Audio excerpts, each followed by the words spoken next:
The postseason is upon us, and so is the Boys Soccer STAC Finals. This one's for it all. Corning headed to Vestal with a championship in mind.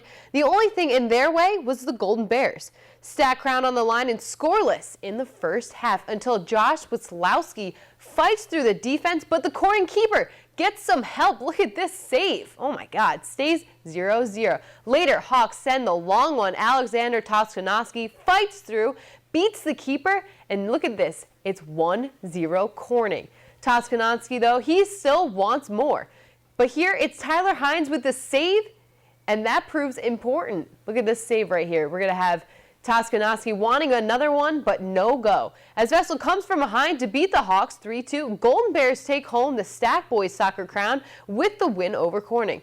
And moving on to girls volleyball, the Senecas head into Elmira Heights, but Edison wins the first set, so on to the second. Off the top, Watkins Glen's Michaela Elliott with the ace, torching the Spartans, but Edison quickly takes control.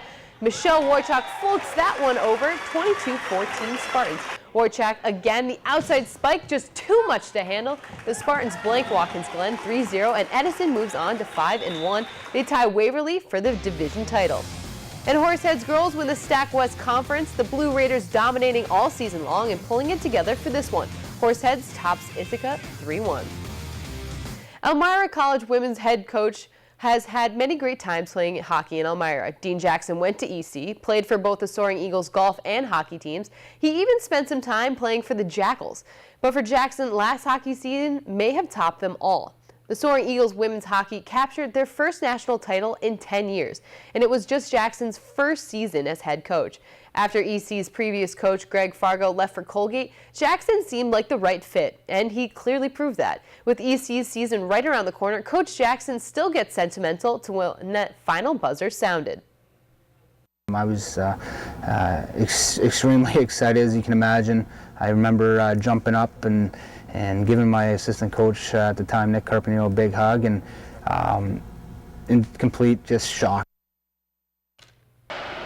And in Jackals news, Elmira's season is upon us, and today the Jack Attack have finalized their season opening roster. According to ECHL guidelines, all 22 conference teams have limited number of spots, but the Jackals do have a full squad with 24 players. A lot of familiar faces are back, including captain Jean Barbeau and forward Jordan Petrus. The Jack Attack's first game is tomorrow night in Wheeling at 7. And Syracuse basketball moved to the ACC, but that's not all. The Orange are picked 7th in the USA Today preseason rankings. Kentucky tops it off at number 1, and new ACC foe Duke is 4th. Houston stud CJ Fair and company looking to get off to a good start. That's against Cornell, November 8th.